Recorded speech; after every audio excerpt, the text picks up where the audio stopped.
সুপ্রিয় দর্শক মন্ডলী, আজ শনিবার ২৬শে এপ্রিল ২০২৫, ১৩ই বৈশাখ। জানাচ্ছি পত্রিকাগুলোর প্রধান প্রধান শিরোনাম।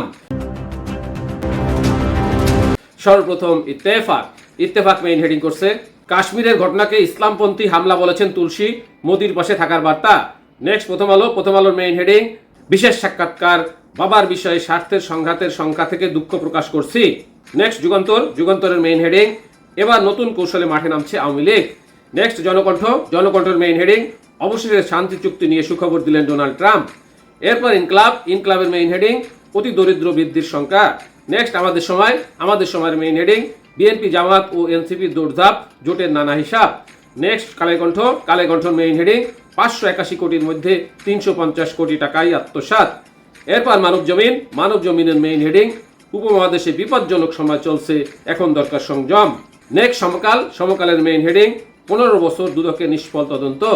নেক্সট যাই দিনের মেইন হেডিং, তীব্র গরমের আভাস, রাজধানীতে সম্ভাবনা নেই বৃষ্টির।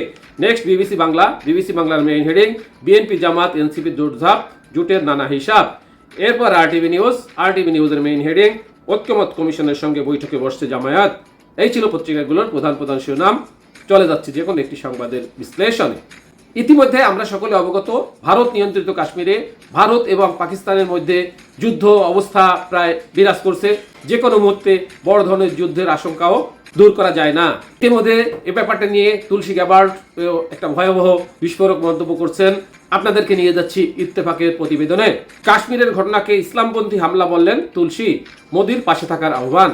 কাশ্মীরের পেহেলগ্রামে সন্ত্রাসী হামলায় নিহত 26 জন পর্যটকের প্রতি শ্রদ্ধা জানিয়ে ভারতের প্রধানমন্ত্রী নরেন্দ্র মোদীকে বার্তা দিয়েছেন মার্কিন গোয়েন্দা পরিচালক তুলসী গ্যাবার্ড। শুক্রবার 25 এপ্রিল সামাজিক যোগাযোগ মাধ্যম এক্সে তুলসী বলেছেন, হিন্দুদের হত্যাকারী ইসলামপন্থী সন্ত্রাসী হামলার প্রেক্ষাপটে যুক্তরাষ্ট্র ভারতের সঙ্গে সংহতি প্রকাশ করছে। দিল্লির প্রতি ওয়াশিংটনের পুরো সমর্থন আছে উল্লেখ করে মার্কিন গোয়েন্দা প্রধান মোদীকে উল্লেখ করে বলেছেন, জঘন্য এই হামলার জন্য দায়ীদের খুঁজে বের করতে আমরা আপনাদের সঙ্গে আছি এবং আপনাকে সমর্থন করছি। কাশ্মীরে পর্যটকদের উপর হামলার ঘটনায় এর আগে গত বুধবার নরেন্দ্র মোদীকে ফোন দিয়ে নিন্দা ও সমবেদনা জানান যুক্তরাষ্ট্রের প্রেসিডেন্ট ডোনাল্ড ট্রাম্প। তিনি অপরাধীদের বিচারের আওতায় আনতে ভারতের প্রতি পূর্ণ সমর্থন ব্যক্ত করেন। এছাড়াও কাশ্মীরে হামলার কয়েক ঘন্টা পর নিজের মালিকানাধীন সামাজিক যোগাযোগ মাধ্যম ট্রুথ সোশ্যালে পোস্ট দেন ট্রাম্প লিখেন, কাশ্মীরের খবরে গভীর মর্মাহত হয়েছি। সন্ত্রাসবাদের বিরুদ্ধে লড়াইয়ে যুক্তরাষ্ট্র বলিষ্ঠভাবে ভারতের পাশে রয়েছে।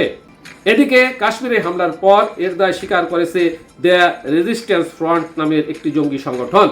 সংগঠনটি পাকিস্তান ভিত্তিক নিষিদ্ধ জঙ্গি সংগঠন লস্কর-ই তৈয়বার একটি শাখা। ধারণা করা হয় টিআরএফ এর পেছনে পাকিস্তানের গোয়েন্দা সংস্থা আইএসআই এর সমর্থন আছে। এই ছিল সেখানকার সর্বশেষ খবর এবং পত্রিকাগুলোর প্রধান প্রধান শিরোনাম। সাথে থাকার জন্য ধন্যবাদ। আসসালামু আলাইকুম।